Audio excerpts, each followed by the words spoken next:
Hey guys, I miss you. Today, I'm going to talk about how you can create a mask at home with things that you have at your house. The cool thing about masks are they have been around for a very long time. The Greeks and the Romans, Egyptians all used masks. Some are used for religious purposes, some theatrical, even Halloween ones, so you can go around and go trick-or-treating with them. So we're going to create a mask from anything that you find at home. So this could be paper, construction paper, um, cardboard. Maybe if you have shipments coming in boxes, you can use those. You can use cereal boxes and just cut that up, one side of the cereal box, and that's a good strong surface for this. Masks. Mine is just made out of poster board. I found that down in my basement. You might want to go dumpster diving and see what you can find around the house. Paper bags, paper plates. Um, there's so many things that you can use. Crayons, pencils, markers, paints. You can even make your own paint.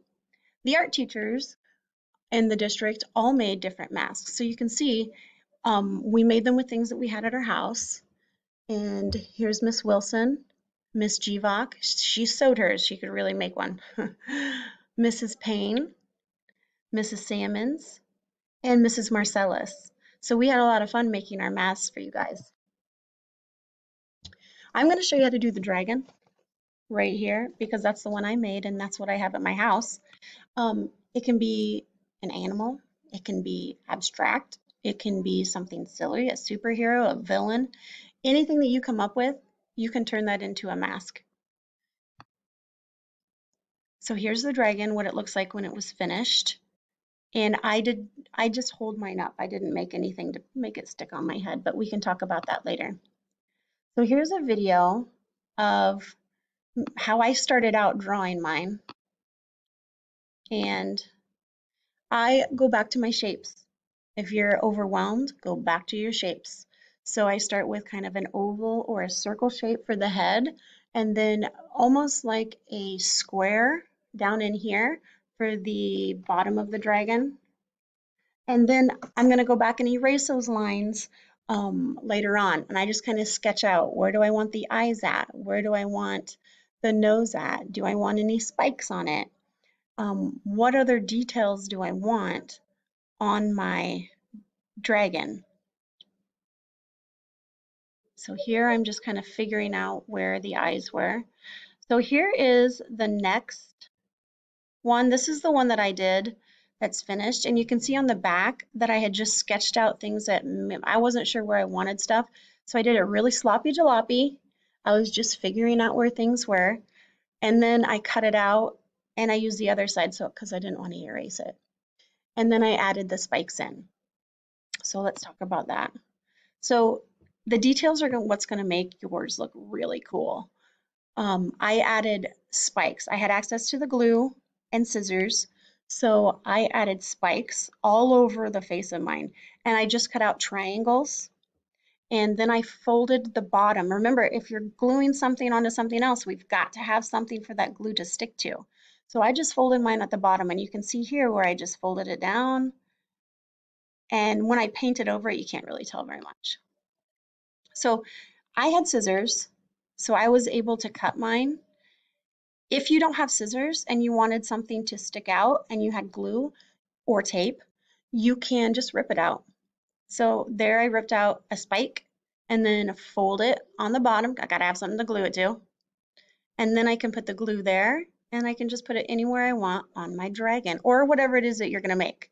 So I keep saying dragon, but you can make whatever it is you want. If you want to make a Minecraft thing, go ahead and do that.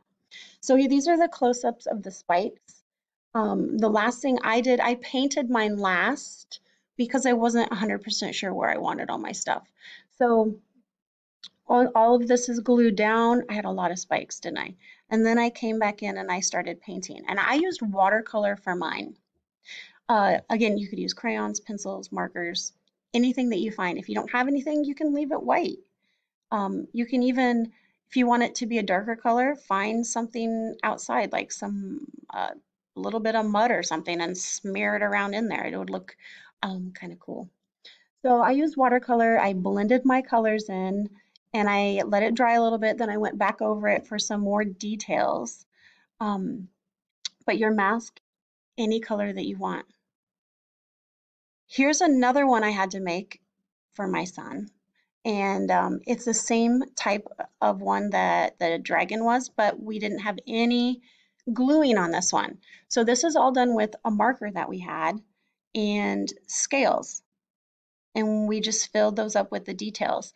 Now he wanted to wear it. So then we cut a piece of paper here and you could staple, tape, or glue it on. So then you could wear the mask like this. And it's a lot of fun. Have fun with your mask. You can add stuff if you wanted to wear it. You could add a stick and hold it up like we've done with puppets before. Anything that you want to do with it, it's going to be okay. This is your creation and I am anxious to see what you make. These are all of the art teachers' emails. You can email any one of us if you have questions. If you have a connection with one of us, it doesn't have to be just me. It doesn't have to be just Miss Wilson. You can email anybody you want, and we will all help you. You can always send us pictures. We would love to see the masks that you are creating. We miss you guys, and we're always wondering what you're doing. So you can email us with questions, or you can email us with pictures of you wearing your masks, and we would love it. So have fun. Enjoy making your mask. See you guys.